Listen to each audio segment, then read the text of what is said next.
வணக்கம். ஜோதிடத்துல ராசியும் லக்னமும் ஒருத்தரோட வாழ்க்கைய தீர்மானிக்கிற ரொம்ப முக்கியமான விஷயங்கள்னு சொல்லலாம். ஒரு ஜாதகத்துல லக்னம்ங்கிறது நம்மளோட உயிரையும், ராசிங்கிறது உடலையும் குறிக்கும். ஆமாங்க. நம்ம பிறக்கிறப்ப கிழக்கு திசையில எந்த ராசி தெரியுதோ அதுதான் நம்மளோட லக்னம். இது 2 மணி நேரத்துக்கு ஒரு தடவை மாறும். அதனால ஒரு நாளைக்கு 12 லக்னங்கள் மாறி மாறி வரும்.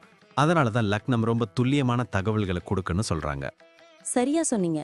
லக்னம் ஒருத்தரோட குணாதிசயங்கள், உடல் அமைப்பு, மனசு எப்படி இருக்கும், அவரோட செயல்பாடுகள், ஆயுசு, எதிர்காலம்னு எல்லாத்தையும் சொல்லும். ராசிங்கிறது நம்ம பிறக்கிறப்ப சந்திரன் எந்த ராசியில இருக்காரோ அதுதான் நம்ம ராசி. சந்திரன் ஒரு ராசியில 2.25 நாள் இருப்பாரு. அதனால ஒரே ராசியில நிறைய பேர் பிறந்திருக்கலாம். சந்திரன் மனசுக்கு அதிபதின்னு சொல்றதால ராசி நம்மளோட மனநிலை, எண்ணங்கள், உணர்வுகளை பத்தி சொல்லும். தினமும் பார்க்குற ராசி பலன் கூட இந்த சந்திர ராசியை வச்சு தான் சொல்லுவாங்க. ஜோதிட ரீதியா பார்த்தா லக்னம் தான் ஒருத்தரோட முழு வாழ்க்கையும் தீர்மானிக்கிற முக்கிய காரணி. ஆமாங்க. நம்மளோட ஆளுமை, சிந்தனை, செய்யற வேலைகள், அதிர்ஷ்டம்னு எல்லாத்துலயும் லக்னம் தான் முக்கிய பங்கு வகிக்கும்.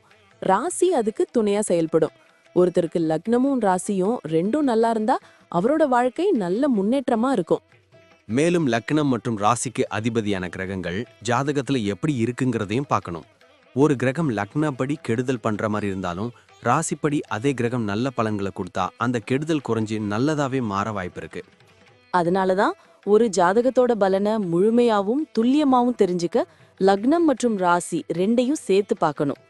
இப்போ நாம ஒவ்வொரு ராசி மற்றும் லக்னக்காரர்களோட தனித்தன்மைகள், அவங்க வாழ்க்கையில நடக்கிற முக்கியமான விஷயங்களை பத்தி விரிவா பார்க்க போறோம். இந்த பதிவை முழுசா பார்க்கறதுக்கு முன்னாடி நீங்க இன்னும் நம்ம சேனலை சப்ஸ்கிரைப் பண்ணலன்னா இப்பவே சப்ஸ்கிரைப் பண்ணிக்கோங்க. பக்கத்துல இருக்கிற பெல் பட்டனையும் கிளிக் பண்ணி வைங்க. அப்போதான் நம்ம போடுற ஒவ்வொரு புது பதிவும் உங்களுக்கு உடனே தெரியும். சரி வாங்க, இனி வீடியோக்குள்ள போகலாம். என்னப்பா ஜோதிடத்துல இந்த மேச லக்னம் விருச்சிக ராசி காம்பினேஷன் பத்தி என்ன நினைக்கிற? இது கொஞ்சம் பவர்ஃபுல்லான அமைப்பு தானே? ஆமாப்பா, நிஜமாவே இது ஒரு டபுள் எனர்ஜி காம்பினேஷன். ஏன்னா லக்னத்துக்கும் ராசிக்கும் அதிபதி செவ்வாய் பகவான் தான். இவங்க கிட்ட ஒரு அசாத்தியமான வேகமும் இருக்கும், அதே சமயம் விவேகமும் இருக்கும். பார்த்தாலே ஒரு தனி கெத்து தெரியும் இவங்க கிட்ட. ஆமா, நான் கவனிச்சிருக்கேன். இவங்க எதையும் நிதானமா செஞ்சுட்டு இருக்க மாட்டாங்க. டக்குன்னு முடிவெடுப்பாங்க. வேலையும் மின்னல் வேகத்துல இருக்கும். கரெக்ட். ஆனா ஒரு விஷயம் கவனிச்சியா? மேச லக்னம் அவங்களுக்கு அந்த துணிச்சலையும் தலைமை பண்பையும் கொடுக்குது.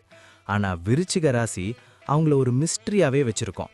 வெளியில எல்லாத்தையும் வெளிப்படையா பேசுற மாதிரி தெரிஞ்சாலும் அவங்க மனசுக்குள்ள என்ன ஓடுதுன்னு யாராலையும் கண்டுபிடிக்க முடியாது. ஆமா, ரகசியத்தை காப்பாத்துறதுல இவங்க கிட்ட தான் கத்துக்கணும். அதனாலேயே இவங்க யாரையும் அவ்வளவு சீக்கிரம் நம்பிட மாட்டாங்க. சரி, இவங்க கோவத்தை பத்தி என்ன சொல்ற? ஹோ, அதுவா? இவங்க கோவம் எரிமலை மாதிரி வெடிக்கும். ஆனா அதுல ஒரு நியாயம் இருக்கும். சும்மா சும்மா கோபப்பட மாட்டாங்க. ஆனா ஒரு முறை வெடிச்சாங்கன்னா அப்புறம் எல்லாரும் அமைதியாட வேண்டியதுதான். ஆனா அந்த வேகம் தான் அவங்களோட லட்சியத்தை அடைய வைக்குது.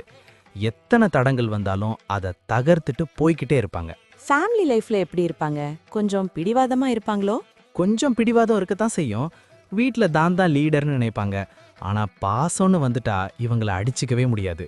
முக்கியமா அம்மா மேல இவங்களுக்கு ஒரு தனி உயிர் இருக்கும். உடன் பிறந்தவங்க கூட அப்பப்போ சண்டை வந்தாலும் அவங்களுக்கு ஒரு கஷ்டம்னா முதல் ஆளா போய் நிப்பாங்க. அப்போ வேலை பிசினஸ்னு வந்தா இவங்க சிங்க குட்டி மாதிரி இருப்பாங்கன்னு சொல்லு. சந்தேகமே இல்ல. போலீஸ், ஆர்மி, டாக்டர் இல்லனா பெரிய இன்ஜினியரிங் ஃபீல்ட்ல இவங்க தான் டாப்ல இருப்பாங்க. இவங்க கீழே வேலை செய்றவங்க இவங்க ஸ்பீடுக்கு ஈடு கொடுக்க முடியாம திணறுவாங்க. பிசினஸ் பண்ணாலும் புதுசு புதுசா ஐடியா பண்ணி லாபத்தை அள்ளுவாங்க. பண விஷயத்துல இவங்க எப்படி? செலவு பண்ணுவாங்களா இல்ல சேர்த்து வைப்பாங்களா? இவங்க கொஞ்சம் லார்ஜ் ஹார்ட்டட். கையில காசு இருந்தா தாராளமா செலவு பண்ணுவாங்க. ஆடம்பரமா வாழணுங்கிற ஆசை இருக்கும். அதே சமயம் ரியல் எஸ்டேட், நிலம் வாங்கறதுல இவங்களுக்கு அதிர்ஷ்டம் அதிகம். ஏன்னா செவ்வாய் பூமிக்காரகன் இல்லையா?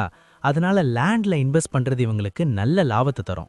ஹெல்த் விஷயத்துல ஏதாவது ஸ்பெஷலா கவனிச்சுக்கணும்னு இருக்கா? கண்டிப்பா. இவங்க ரொம்ப ஆக்டிவா இருக்கிறதால உடம்பு சீக்கிரம் ஹீட் ஆயிடும். அதனால சூடு சம்பந்தப்பட்ட பிரச்சனைகள் வரும்.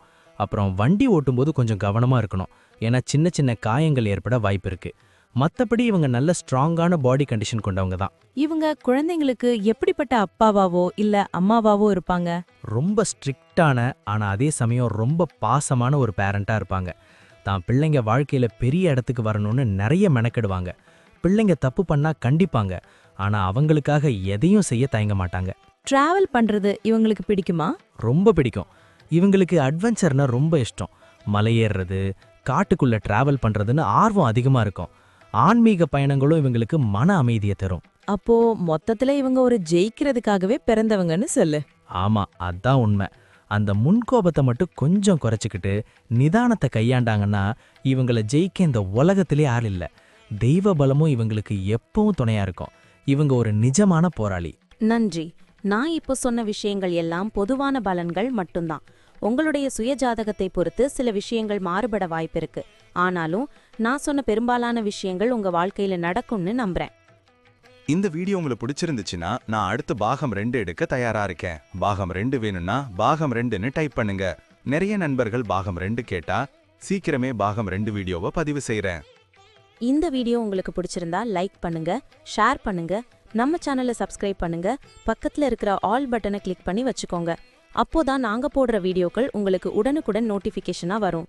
உங்களுடைய எதிர்கால வெற்றிக்கு என்னுடைய வாழ்த்துக்கள். நன்றி. வாழ்க வளமுடன்.